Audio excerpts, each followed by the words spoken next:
It's game week, ladies and gentlemen. We got a lot to discuss here today. Dennis Allen continues to dial up the blitz. We're going to be talking about it with two guys that know a thing or two about defense here in Chicago. Lance Briggs and Jerry Azumah.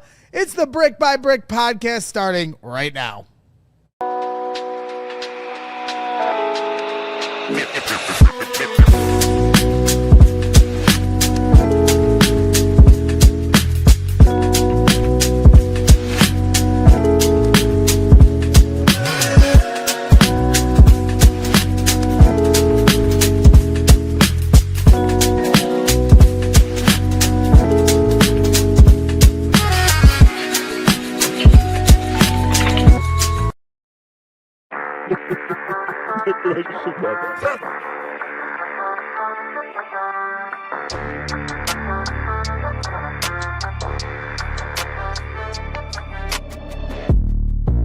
Welcome back to the Brick by Brick podcast, presented by our good friends over at Circa Sports, and then of course our guys over at Empire Today. We appreciate Empire Today always, and make sure you're hitting them up for all your flooring needs. We're back here in studio here. Once again, back in studio. We're here. Jerry Azumah, Feels Lance so Briggs from his humble abode. We are excited for Lance when the regular season gets going. Super excited. Join us here in studio. We're going to be watching games. First preseason game coming up on Sunday. I'm excited. We're going to be doing a live post-game show for that as well. It's going to be a lot of fun. So make sure you're tuned in all week long. Training camp breakdowns every single day. Obviously, the joint practice coming up on Friday against the Dolphins. Yes. And we were just talking a little bit off air, guys. And you guys actually were able to participate in some joint practices, right? We did. Lovey's first year, we did the Rams, and that was exciting. Yep. You know, Yes. we got to mix it up a little bit with the Rams, and that was always fun. Yeah. Always fun. I really like where the NFL is going with this. Lance said, because as Steven, our producer, asked, did you guys get in any fights? Because that's the best part about joint practice. Right, it's all about the fights. Getting in a fight with somebody. And Lance said he picked the oldest guy on the Rams to fight. So who was that? Was that Jonathan Ogden? Who was that? I don't know who it was, but they probably had some bad knees. No, that wasn't. Orlando Pace. No. Orlando Pace. Pace. That's who it was. Yeah. Right. Not Watch Jonathan. out for the pancake. That's who it was. You better watch out for those knees. All right. Listen, when we had that joint practice, we were at that point where Lovey was unloading a lot of our older guys. We started that joint practice, and St. Louis was one of the older teams, so we were literally one of the younger teams at that point. So now it's a really big mixture, and so what we learned really fast was what we call full pads, they don't call full pads. So we're in full pads on a full padded practice day, and Isaac Bruce has on 5 pads, no shoulder pads, and a helmet. Nothing. And it's like, okay, so nothing, pretty much nothing, and that's most of their. We're like, what is this? That's what they were wearing. Like, how are we supposed to? So it's a two-hand touch today.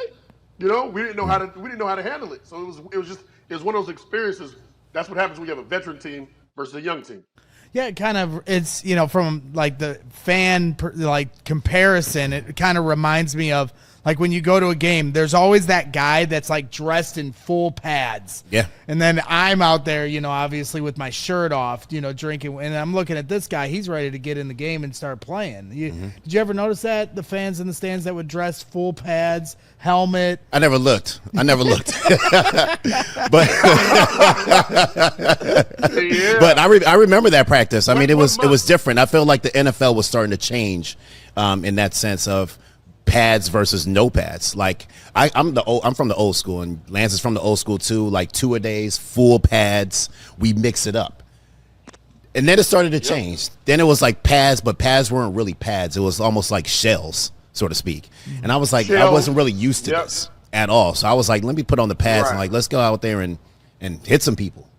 Well, and the other thing, I think that's this interesting element of there's 2 joint practices this year for the Bears. Dolphins here coming up on Friday, and then next week against the Bills. Bills. Well, coming up here tonight, because we're recording this early or tomorrow, whichever it is. Well, we're recording this right now. Secret's out. But regardless, Hard Knocks starts this week on HBO. The Bears obviously were on Hard Knocks last year. And so now Hard Knocks will return to Hallis Hall. And so how do you think you guys would have handled that? Not just having a joint practice where you get to hit somebody else, but now you got the Hard Knocks cameras on you as well. That would have been interesting. Especially in our era, because we didn't have anything like that around. Interesting. But it would have been extremely interesting. And that's all I'm going to say about that. It was a different era. Listen, the cameras, they would have loved being around us. They would have requested, you know what, we want to go back to Bourbonnais with these guys right here. No. We have to go back to Bourbonnais. This is Love Island right here. This Love Where it Island all started. Who would have been all right, so let's get into that then. Who would have been the stars of the Bears Hard Knocks in the Lovie Smith era? The stars? Yeah, Olin the people Cruz. Olin Cruz would have been a star, absolutely. Olin Cruz. Before he moved on, Ted Washington. Before he was Keith Traylor. They released him. Keith Traylor, yeah. Mike Brown for sure. Mm-hmm. Yeah. Mm-hmm. And you know the poster child, Brian Urlacher. Definitely, they're gonna follow him around. Wale would have been interesting. Wale, The Nigerian Prince. The Nigerian Prince. Alex Brown is loud as can be. Oh my goodness. Anthony Adams. Yeah. Anthony Adams, everybody knows how funny he is. This is a Peanut. Tommy Harris, all these guys. Yes, there's a lot of guys, and I know I'm mixing years together, but all of them are TV worthy. Yeah, no question about it. I mean, that's why, in my formative Bears fandom years, going to training camp back in the day, it was a lot of fun to watch you guys go to work, and that was what made Bourbonnais so special, was being so close to the action. You're standing right on the ropes that are the boundary lines of the end zone, and hearing you guys, in the communication and talking crap to each other and everything that went back then. It was a lot of fun. I mean, it was just all about us, and even the coaches were in on it too. So I think that like Ron Rivera would have been an interesting character on Hard Knocks too, because he was just a part of us. Even though he was the coach and we respected our coach, he was still just like almost like one of the guys, former player, knew everything about, football, and knew everything about like guys that played and never in that position. So he would have been a nice little character also. Well, let's get into. We had this moment. Hold on a minute. But we had this moment. Yeah, let's get to it, baby. Let's get to it now. We're doing. Let's get to it. Hey, we had this moment, right? We're in our walkthrough. It's like a Saturday practice, and it's me next to Urlacher, and we're joking about something, right? And Ron Rivera has his back to us. Ron Rivera turns around. He looks at me and Lack, both giggling with each other. He looks at us both. And he turns his eyes to me and says, "Lance, stop screwing around." Right? So I look over like, you don't see him? Just right. Yeah. It's two of us. Because what I realized is, what I realized here, shit rolls downhill, guys. Right? And big guys top of the hill, I'm at the bottom. He totally missed that mountain of a man and just went straight to you. Yeah. See, and I know what that's like. I know what that's like because everybody's, will blame me for something that Carm did here on the show. And I'm like, guys, Carm is the one. Right. Why am I? Why do I get all the bullets? The elder statesman always, gets away with it. It's the young bucks that got to deal with it. So you're 100% right there. Well, let's get into it a little bit here. Obviously preseason game comes up on Sunday. Excited to hear your guys' perspective once we get to, see the Bears on TV. I know you're planning on going to training camp here at some point here this summer, so look forward to seeing you there.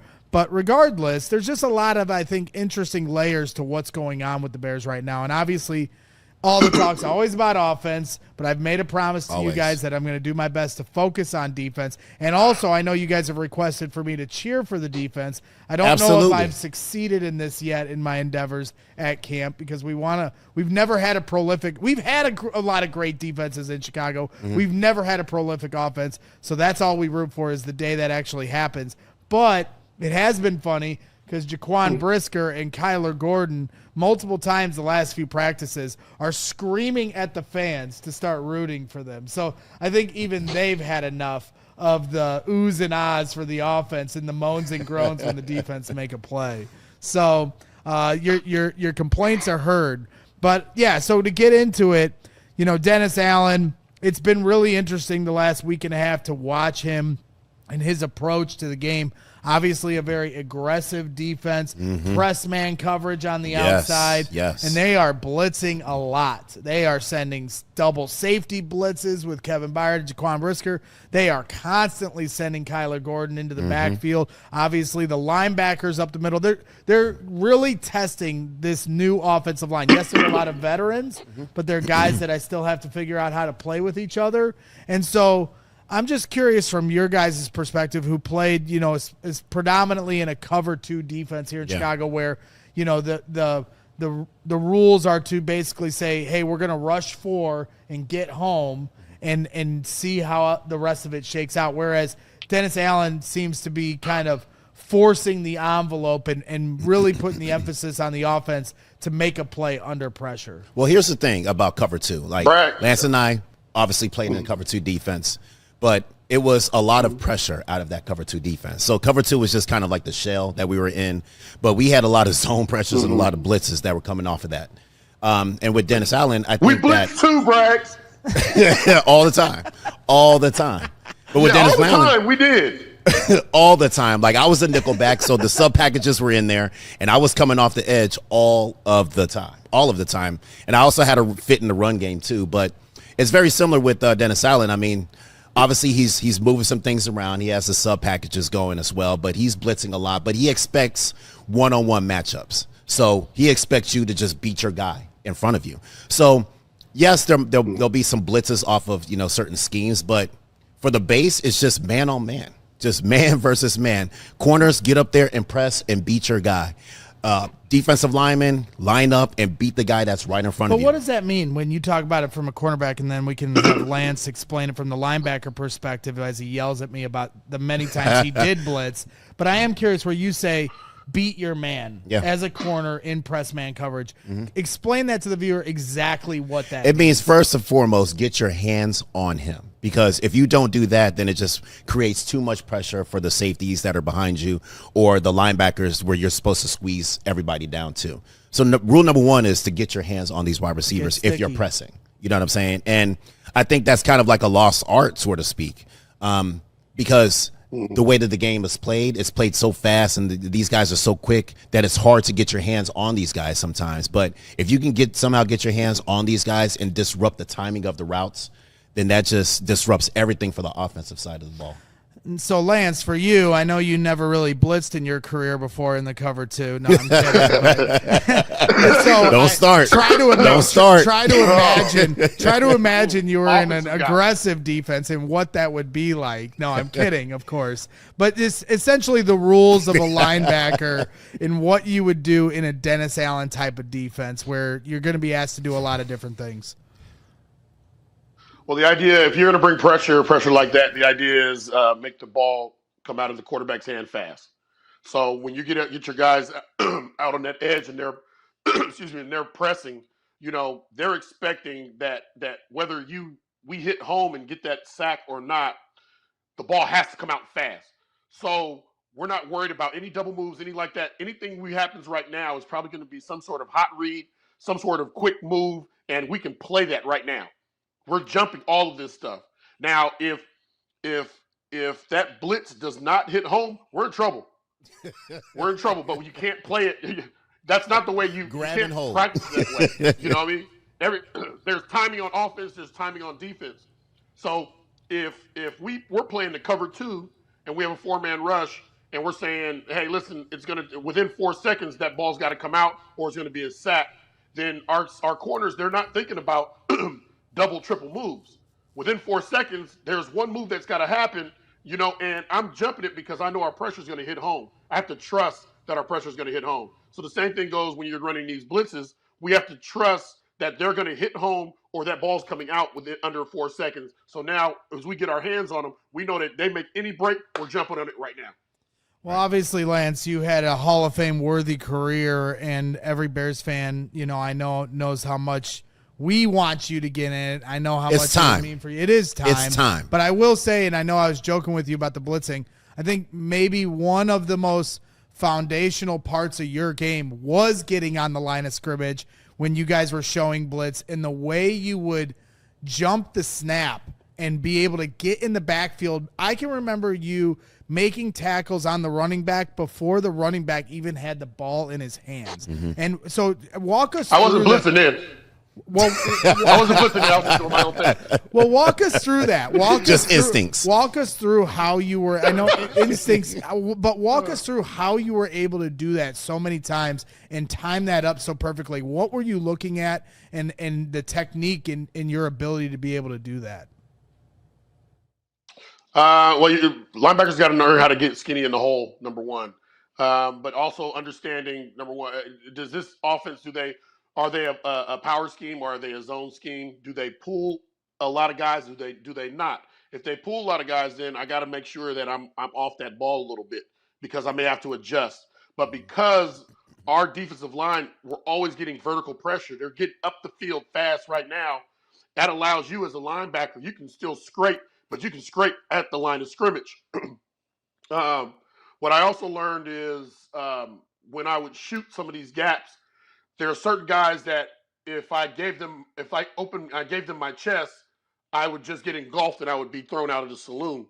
If I gave them my back, and I gave them my back, I could still squeeze through or rip through into the backfield. So there was just this. It was trial and error. I had to try some things.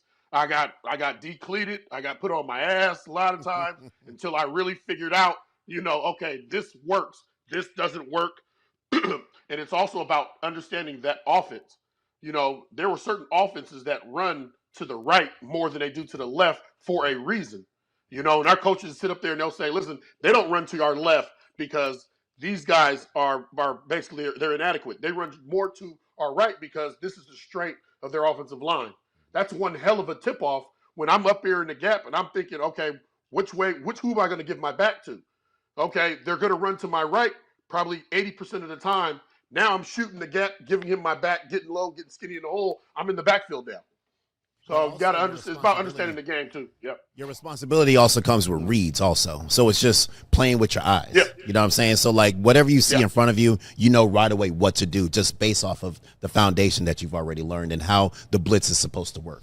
What was more fun for you guys? Before we take a break, I'm curious. What did you guys like more as a defense? Sending the secondary blitz or sending the linebacker blitz? It didn't matter for me. Like as long as someone was coming through and trying to hit the quarterback in the mouth, I was all right with that. Whether it's Lance or whether it's me or whether it's Mike Brown or whoever, like our whole goal was to get to that quarterback right now. So you liked when they dialed up, hey, we're sending you. That was like your big moment. Yeah, like, and everybody else is looking at you like you better get home because we out here on the island really bad if you don't get there. So you don't want to let those guys down. Do you have any stories of when you didn't get home? What was said by anybody? No, I don't recall any of them. I always got home. You always got home. Always got home. Listen, one of the funnest parts of my whole career started as a kind of a joke between me and Anthony Adams, and we had this blitz. It was called Under Will Free, and so if you ever watch in our games. When we called Under Will Free, me and Anthony Adams, we're jumping right now. We're jumping in the huddle like, yes, they finally called it. They finally did it. And if you were scouting us, you know when the blitz is coming because me and Anthony are always going wild, right? So what happened is we took that blitz and then we made about 4 or 5 other blitzes that I called. I would just call. I would tell the D lineman what movement and I'm going to tell them where I might be blitzing the B gap, wrapping to the C gap, or I'm blitzing the A gap, right? And so it was part of the underwheel free package, and some of the D linemen, it bothered them because I told them, listen, I tell you what to do now. So we'll be in a package. I said, now I'm telling you what to do. You're running the socks.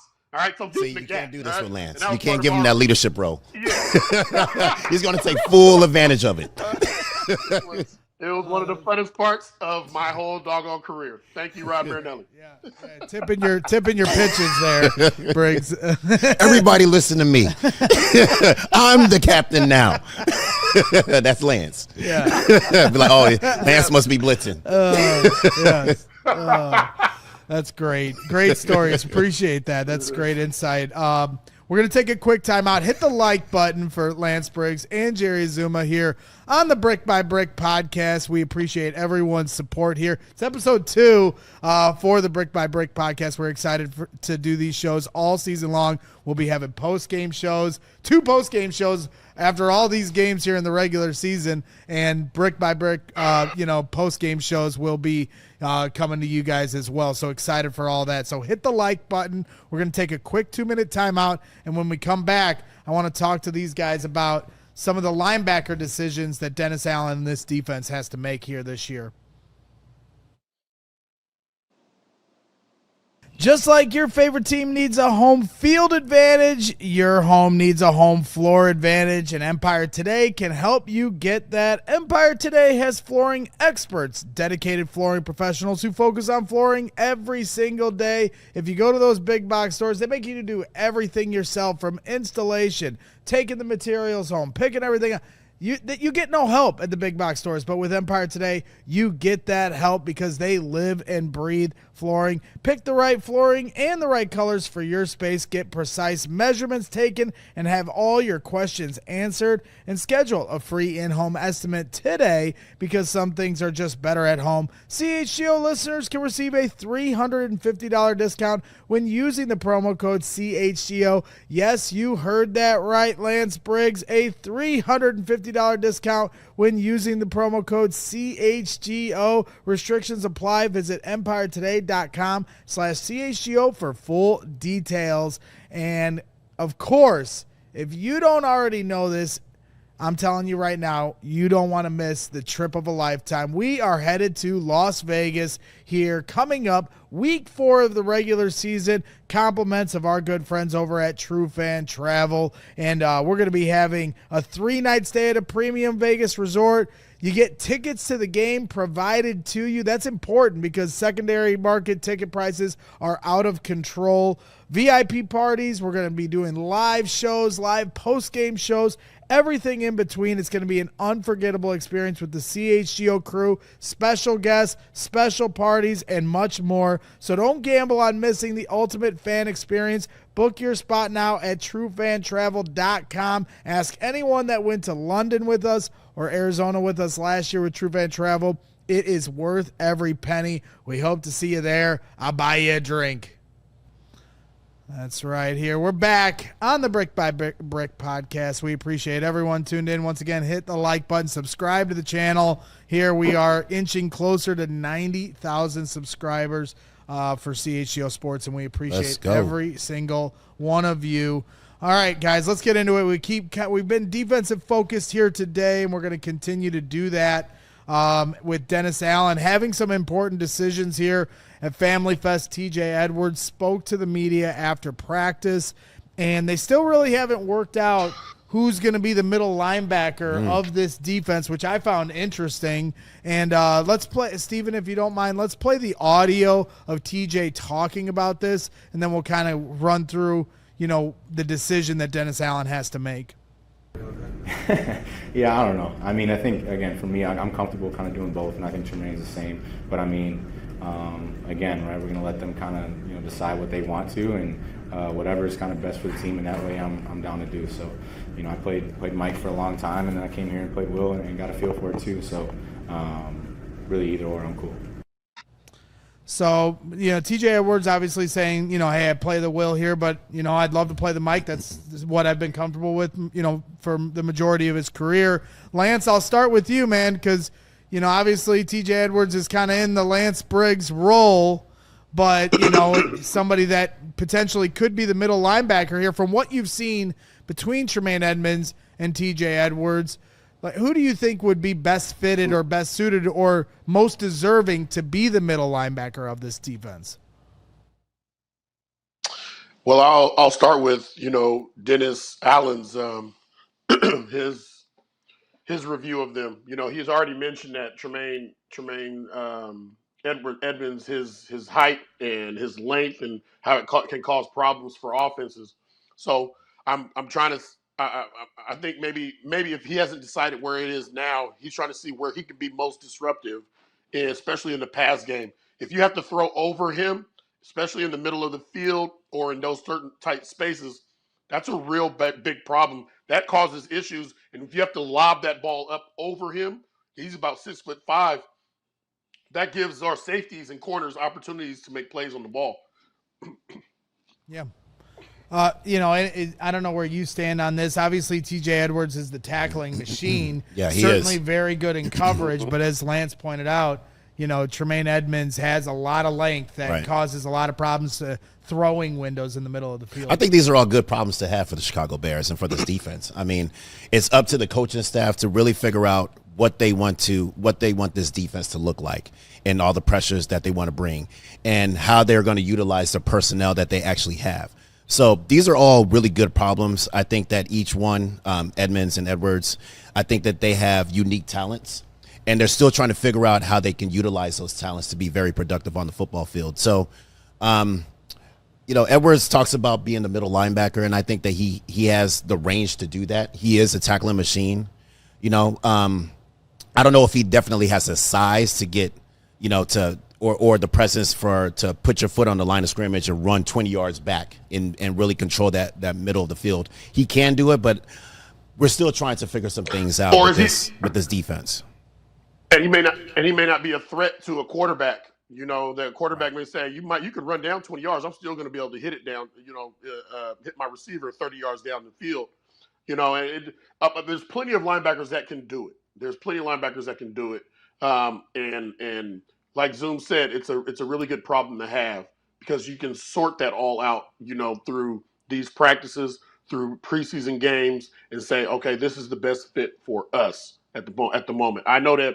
I don't know if Dennis Allen was there at the same time, but I know Jonathan Vilma was with the Saints for a very long time. Jonathan Vilma has never been one of the tallest middle linebackers. I've seen Gary Brackett do it. There's plenty of guys that if you just fit the mold better, it doesn't matter if you're the taller guy or the shorter guy, you just fit the mold better. So they'll sort it, and they're both of them are capable, and both of them are I think, top level linebackers. So we're not going to miss a beat with wherever they decide. And this is the perfect time, too. Like, people have to understand that training camp is all about practice. Mistakes are going to be made, and shuffling is going to happen, and things like that. They're trying to figure some things out to see what exactly works. So I think with the Bills and the Dolphins coming in for practice, I think that's going to be extremely beneficial for this team, especially on the defensive side, to figure some things out, to figure out what these guys can and can't do or what positions work best for them to be successful. Yeah, it's interesting. I mean, they still haven't made a decision at left tackle. I think Ozzie Trapillo is kind of trending that way, but you still have, three guys in competition for that. You have a competition at middle linebacker. You have a competition with Noah Sewell and Ruben Hippolyte, which we'll get to here shortly.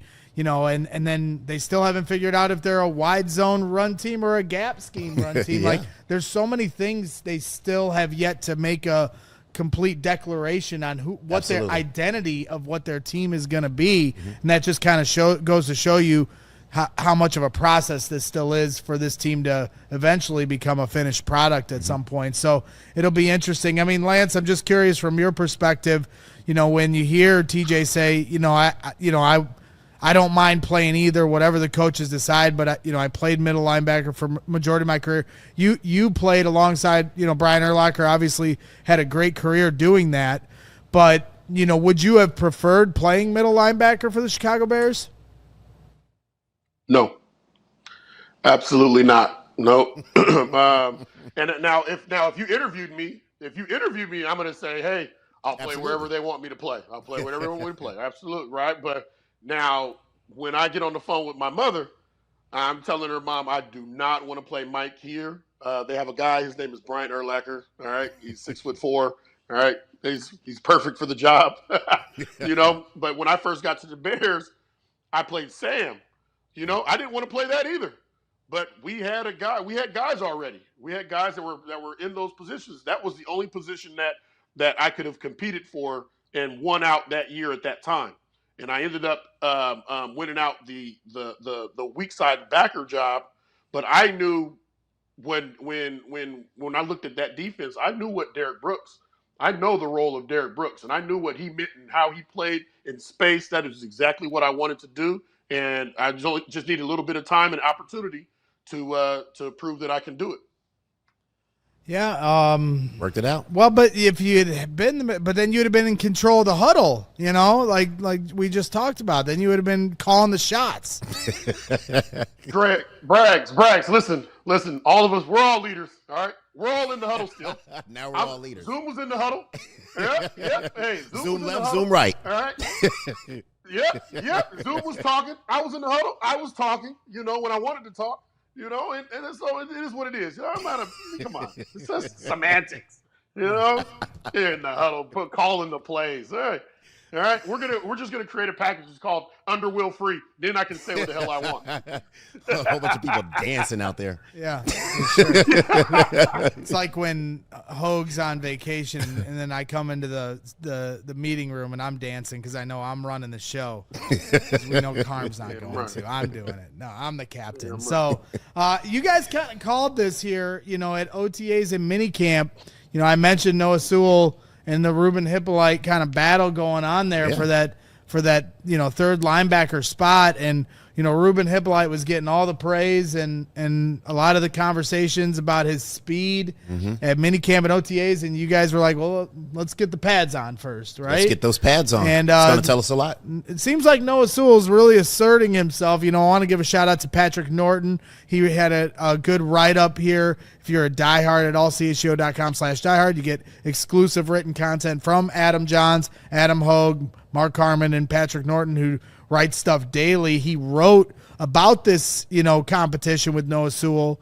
And it seems like right now Noah's in the lead, and I thought it was interesting. He had a stat in here of Noah's experience last year.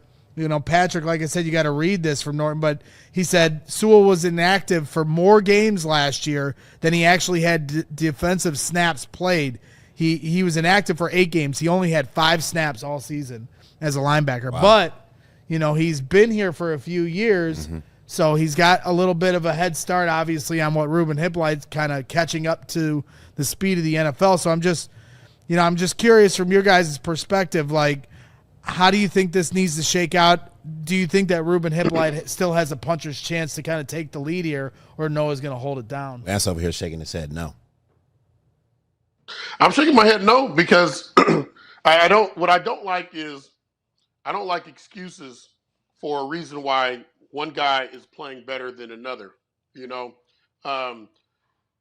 just mentioned Noah played 5 snaps last year. And he's outplaying the guy that everybody is saying, this guy, he's built like a Greek goddess. This guy, his speed, this and that. Listen, you can be as fast as you want to be. You can be the fastest linebacker in the game. But if you're light in the ass, as soon as that offensive lineman touches you, you hit the ground, you're in trouble. We're in trouble. What did we do? What did we do? Because this guy killed it on all the numbers, but did we actually really turn the tape on and see this guy? Was he physical? Or was he covered up the entire time he played his college career and all he had to do was run sideline to sideline free? You're not going to do that in the league. You're not just going to run free. All right? It's just not going to always happen that way. You're not lucky. If you're lucky enough to maybe play middle linebacker for the Baltimore Ravens, because they still run a very similar scheme that they've run for a long time. But not a lot of linebackers get to run free left and right without having to take on somebody. And again, the numbers look good, but if he's light in the ass and they're getting to that inside run drill, he's getting thrown out the saloon. He's also brand new too, so he's still trying to catch up and learn the system. But even though the system is new, I think Noah still has that year of experience of being in the NFL and knowing what it's about. So I think that he might be ahead in that area. But this is what training camp is about. Training camp is about going in there and figuring out things to figure out how things work. Yep. So you need listen, if this guy, listen, if Ruben Hippolyte comes in and he's got enough deals loose in his doggone head, whether he knows what he's doing or doesn't, he should be running and hitting everything moving. Everything. All right. Yeah. He should just be moving fast. He should hit everything moving. Make people talk about you. Talk about you. You know, at the very least. So you got to have a big ass, is what you're saying. You got to be physical, is what he's saying. Along with a big ass. You got to have a big dumper.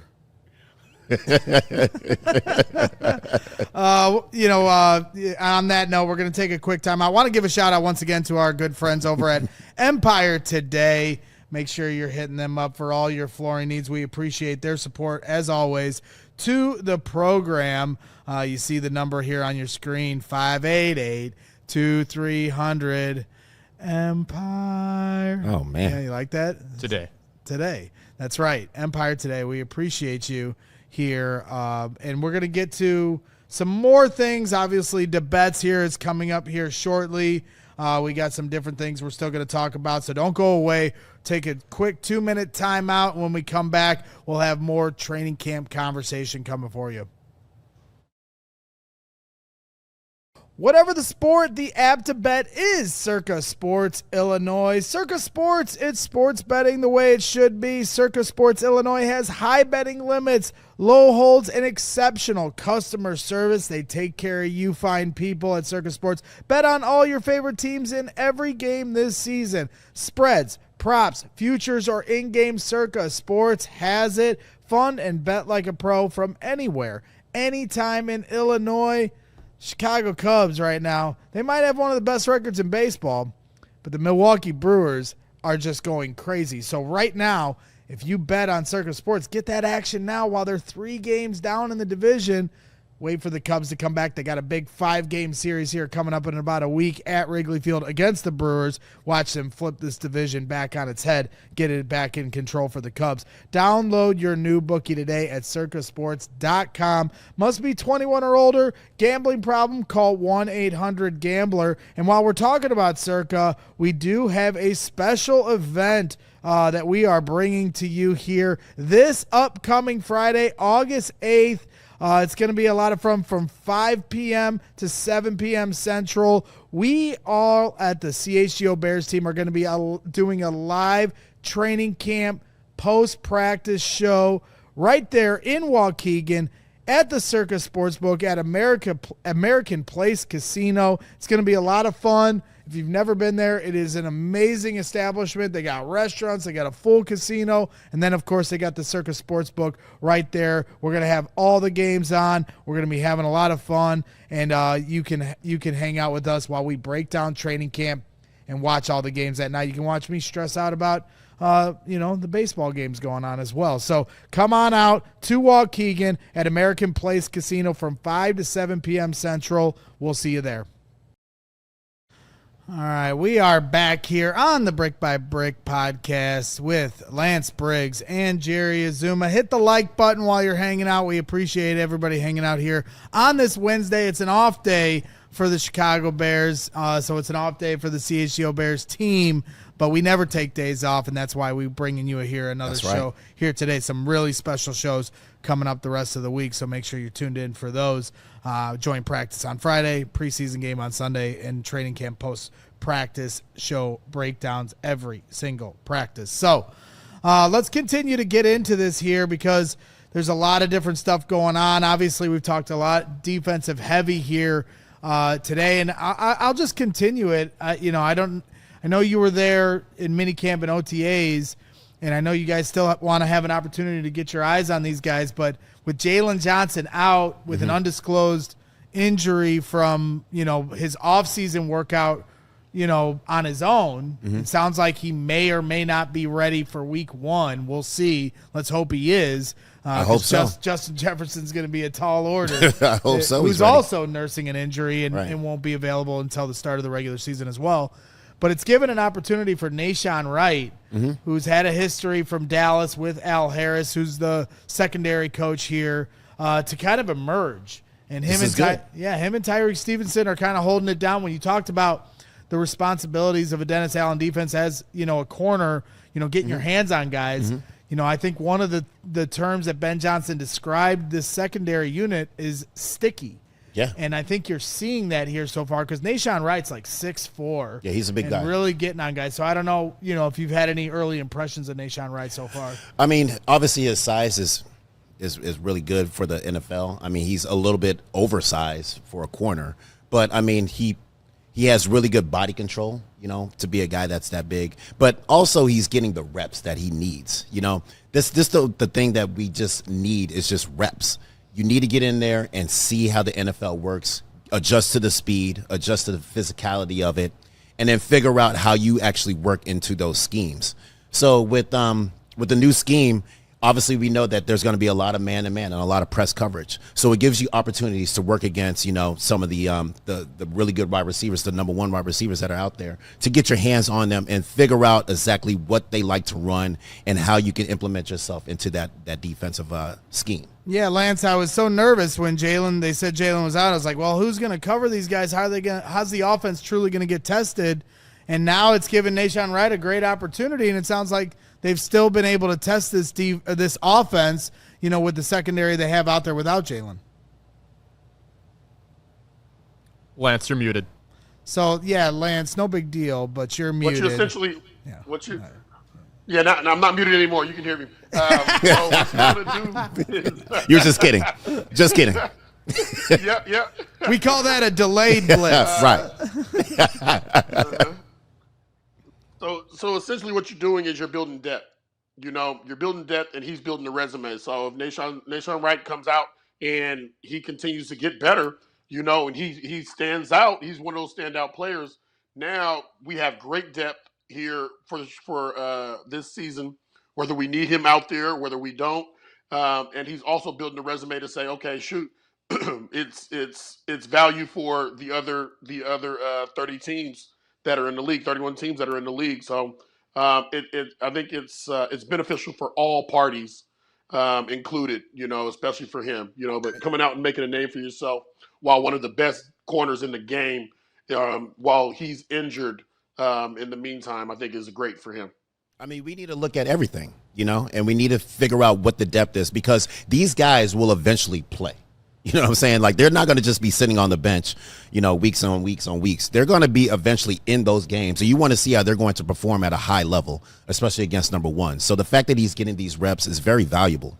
Very valuable. Yeah, absolutely. So wanted to talk a little bit of linebacker. Wanted to talk about the secondary here. Wanted to talk defense because all we seem to do every training it's the only thing we should be talking about is defense, baby.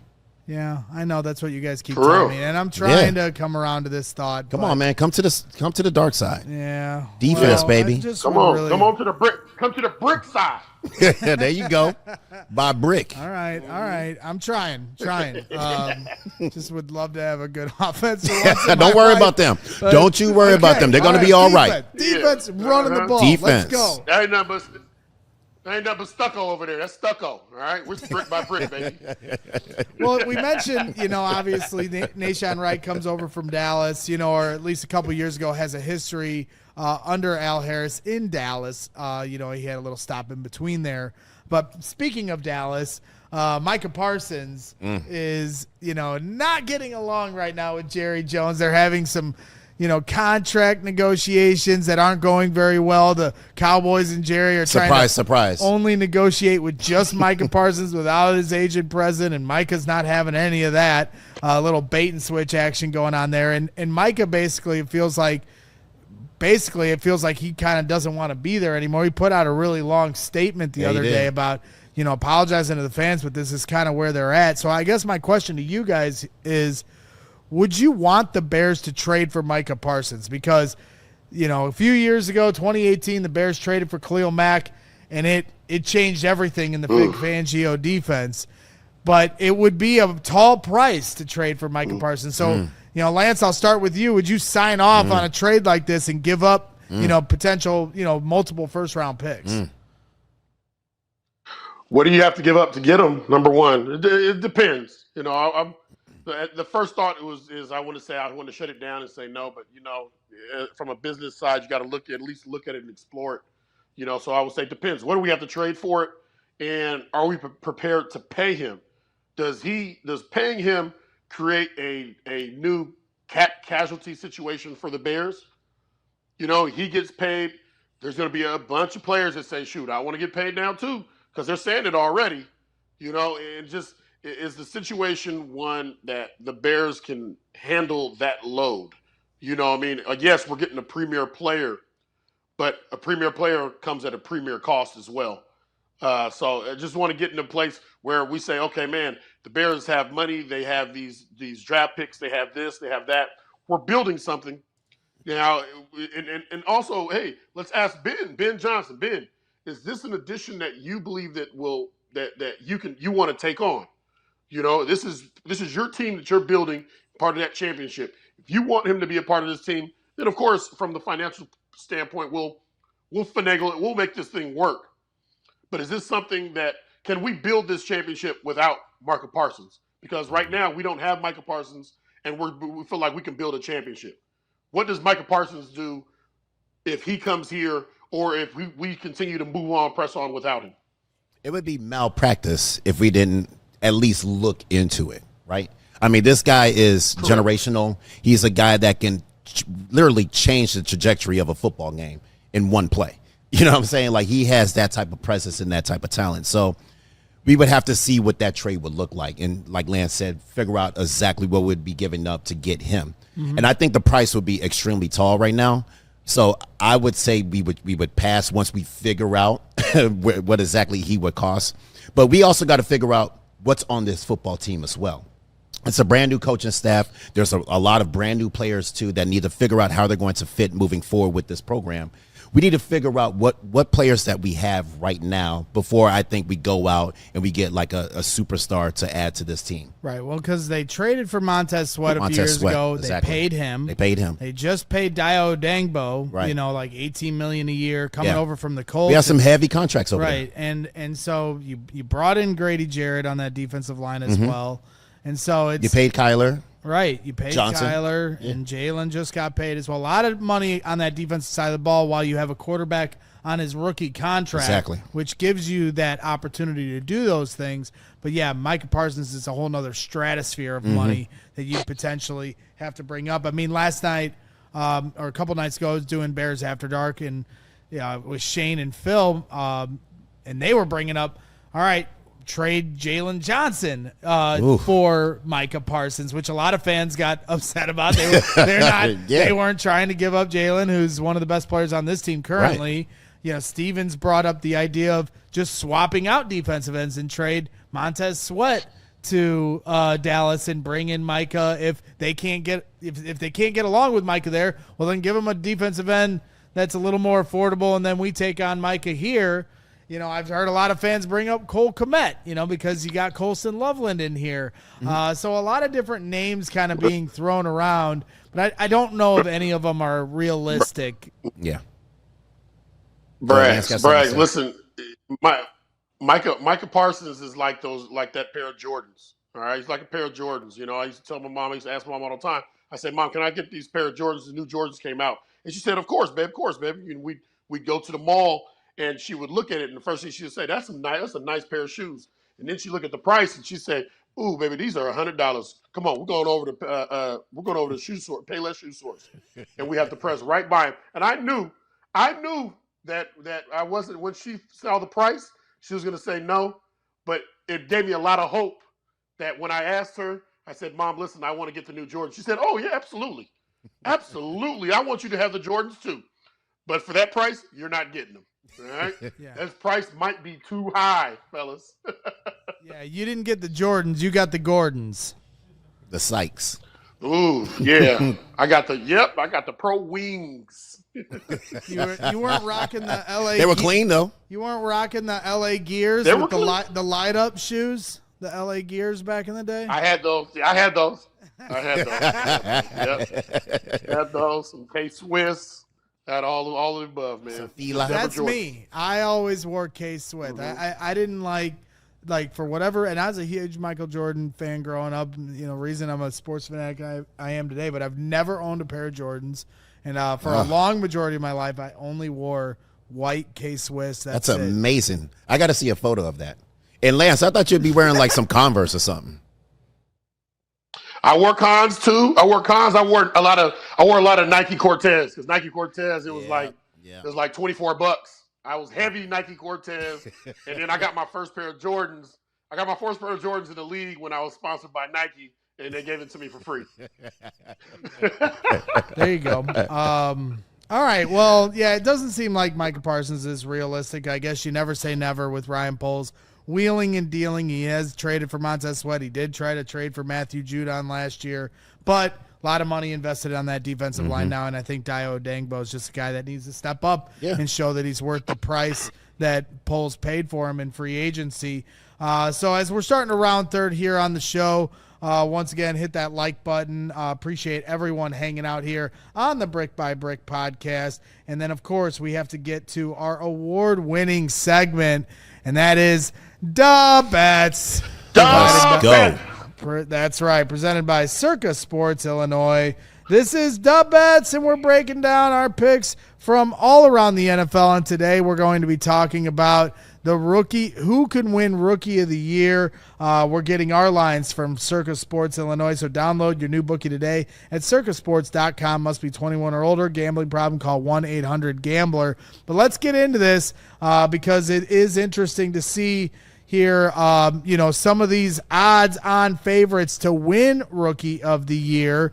And thank you, Steven, for blowing it up for us old-timers that have trouble seeing here on our screen here in the studio. That would be me. Yeah, all of us. I couldn't see it either. I did have it on my phone, so I was going to cheat. But here's the lines for the Offensive Rookie of the Year here on Circa Sports Illinois. Make sure you're hitting up this app. But Ashton Genty, obviously the odds-on favorite at plus 260. Cam Ward, plus 525. There's been some interesting highlights of him, flying around from training camp. Really? Marion Hampton, you saw the Hall of Fame game. I think, under Jim Harbaugh, they're going to run the ball there.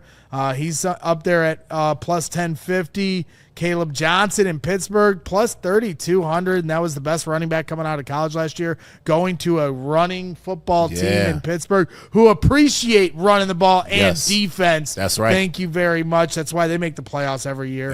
But, from a Bears standpoint, you've got Colston Loveland at plus 4,200 and Luther Burden there at plus 7,500. So, Jerry, this is your dime and your dance floor here. Where are you going with? Ashton Genty, obviously they hit a home run with that one. You got Chip Kelly. That's the offensive coordinator. I know a little bit about Chip Kelly. Yep. And running the football back at the University of New Hampshire. But anyway, I think he's going to dial up a nice offensive scheme for him. He's going to let him loose in between those tackles. I think that he can be extremely dangerous, especially in the red zone as well. So I understand the favorite there. I definitely understand the favorite there. Hunter in Jacksonville, that should be very interesting to see what he's going to play, whether he's going to be on the defensive side or on the offensive side more. Colston, he could be very interesting too with this offense. I don't see him doing anything short. I see him going on, explosive plays down the seam, over routes, things like that. So if they get the ball to him in space, I think he can create a lot and, have some incredible strikes downfield. Also Johnson out in Pittsburgh. With the running system that they have out there, I think that he's going to be extremely, extremely productive with them. They're going to get him the football because he has to be productive, and they're not really going to throw the ball too much over there. They make the playoffs every year in Pittsburgh. They make the playoffs every year. Aaron Rodgers, you got DK Metcalf. He's going to be productive. Right. So, very productive. Plus Aaron Rodgers will be hurt by play number 9. Well, hopefully it's week number 9 when the Bears play the Steelers. I'd like the Bears to finish him off the same way Corey Wooten once finished off Brett Favre. I'm not rooting for catastrophic injury. Just, never that. Not catastrophic. Never that. We don't do that. Just a little elbow grease. Yeah, a little football. Yeah. Little football. Little football love there That's for all. Aaron Rodgers. But, as the Steelers will come to Chicago here later this year. So that'll be interesting to see how that plays out. I don't know, Briggsy, you feeling anything there on getting in on any action with the Bears? I mean, Colston Loveland I'm telling you right now, there's two things. For the price? You just never know. Yeah, the price is certainly Price is interesting right. for, plus 4,200 for Colston Loveland. Yeah. And, obviously this time of year, it's hard to take any grandiose, predictions from what you see at training camp. But there's two things I feel very strongly about from what I've seen so far. And I do believe that Ben Johnson can coach is number one. I think they hit a home run with this guy. And he hasn't even coached a game yet, so I know I'm getting ahead of myself. But number two, You're getting ahead of yourself. Yes, I am getting ahead of myself, game. Briggs, and you're not going to stop me from that. I can tell he's a good coach. I know it. There he I goes. feel it in my heart. There he goes. I really appreciate you, Braggs. I really appreciate you, and I've seen you. I've seen you kind of at your worst. And when it comes to these Bears games, I don't want you to be let down with these crazy expectations. Just let's take it week by week. Well, I'll say this much, and I've said it a few times, and I think you guys would be able to appreciate this, but I truly believe this. I've been going to training camp for 25 years, and I do miss Bourbonnais with all my heart. But at the same time, what Ben Johnson has done here the last week and a half, it does have some Bourbonnais vibes to it. It's the first time in 10, 15 years, I feel like I've gone to training camp and there's actual physicality being implemented into each day. They've had 10 practices, guys, and 5 of them have been in pads. And I know you guys would It's a little old school. You guys would roll your eyes at that because you guys did 26 straight days of pads, Straight. 2 a days. So it's a totally different world. We're playing. 5. 5. We're totally in a different world. Wow. But hey, I know we're asking for a lot, but I'm telling you, they never had padded practices Right. under Matt Eberflus. And You are he was correct. He was a defensive head coach, and they You never are correct. had padded practices. And so I just think what we're seeing with Ben Johnson implementing an identity, a physicality, and a toughness that this and a level of accountability, pulling Luther Burden out of the huddle because he, messed up getting lined up. I These just aren't think things that we haven't seen. I'm getting vibes of the glory days of Bourbonnais where you guys had a good coach in Lovie Smith and a team that held each other accountable. I truly feel that way with Ben Johnson. And the second thing that I feel very strongly about is another thing I'm getting way ahead of myself on, which is Colston Loveland at plus 4,200 for Rookie of the Year. I'm not saying he's going to win Rookie of the Year, but what I am telling you is what I feel very strongly about is Colston Loveland is a player. Like, you can see it. The guy moves like a wide receiver. He's huge.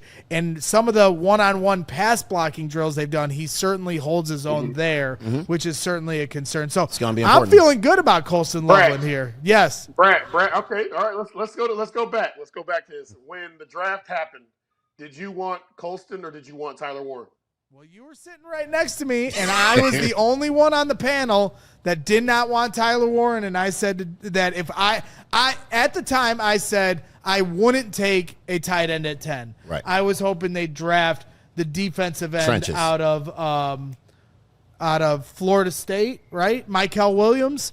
Okay. I wanted them to draft Michael Williams at 10 because he was the one available. What I really wanted them was to get an offensive lineman, but all Right. 4 went off the board before we got Pretty to 10. quick. So be it.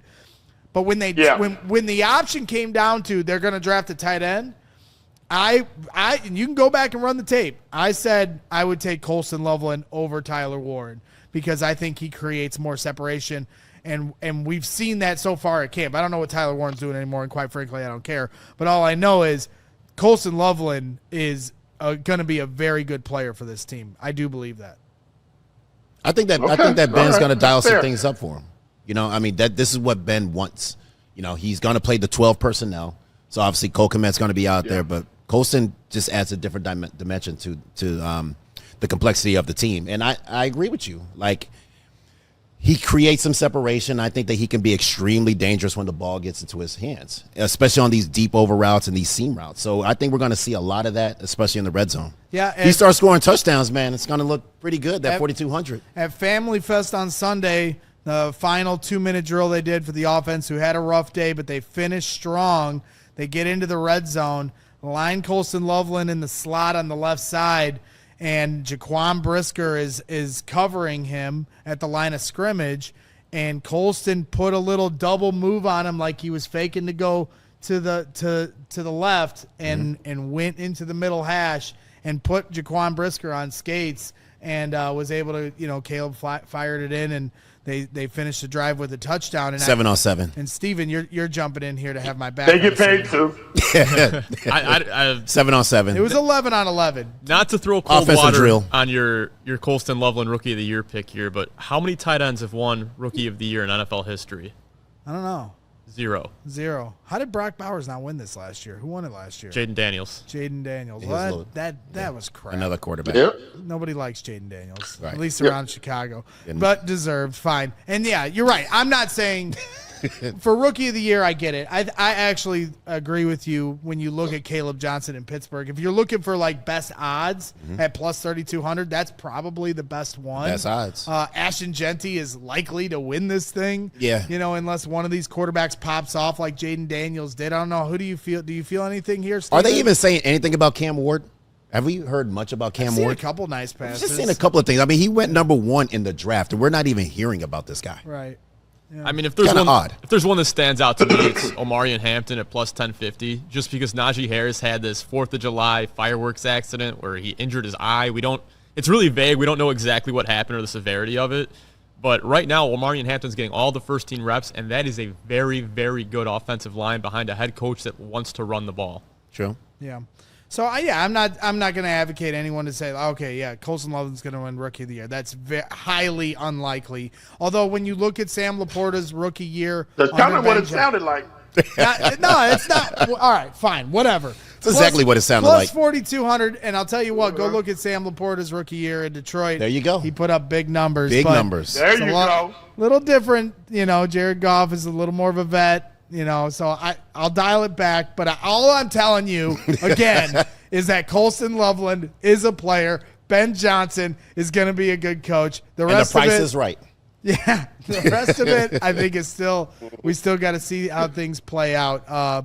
They all have to play out. None of this has been proven. But those are two things I feel very strongly about. So that wraps our segment up with Dub Bets presented by Circa Sports Illinois. We appreciate them, as always, to the program here as we start to wrap things up here on the Brick by Brick podcast. Hit the like button. I'm not sure where we are on the time here for the rest of the show. We're getting close to it. We did start off rocky here today, Lance. Jerry spilled water all over the studio to start the day. Sparkling water. Yeah. Sparkling water. Sparkling water. And it was a little drop. That little black thumb that's on it. That little black hand that's on the middle of the counter right there. It's all right, man. Oh, boy. Here we go. Here we go. Oh, Take your hand off the coffee table. Oh, man. Well, at some point I'm going to make Jerry. I know he's said he's got a cigar bar nearby that we need to hit up, and I'm definitely going to make him take me over there here one of the. Today is a great day. Today would be a good day for that. You tell Steven who the hell did that shit. They got to take Jerry's hand off the table, man. That's horse crap, man. I thought that was your hand. There's Cruel nobody joke. There's nobody that entertains themselves more than Lance Briggs. Lance, yeah, he's always laughing at himself. Yeah. Because he thinks he's so damn funny. It's amazing. Look at him. Look at him sweating. Look at the I'm jealous of the just squeezing and sweating. The pure happiness. The that joy. Lance lives The with. joy. I can't. I need to find this. I want a hand mold. I want a hand mold too. We'll get you one, Lance. Oh, man. All right. Well, that wraps things up here today. I think we're close to the hour mark. We appreciate Stephen Nicholas, as always, producing here in studio for the Brick by Brick podcast, episode 2. We appreciate everybody hanging out. We've got so much here for the rest of the week. Joint practice on Friday. Preseason game number 1 Excited. on Sunday. We're going to be coming back next week We'll be able to talk about some of the things we've seen, and these guys will be able to get their first eyes on what the Chicago Bears are doing. So a lot of fun stuff here coming up for the rest of the week and for the rest of the season, quite frankly. So hit the like button, subscribe to the channel. Please become a diehard, allchgo.com/diehard. You get discounts on events. You get discounts on our tailgates. You get a free shirt out the gate. That's right.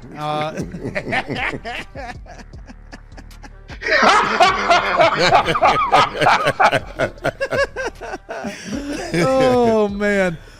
We appreciate everybody hanging out. So this is the Brick by Brick podcast. Thank you once again to Lance Briggs and Jerry Azumah and our guy Stephen Nicholas. And as I always like to say to close things out, keep your head up and always bear down. Bear down.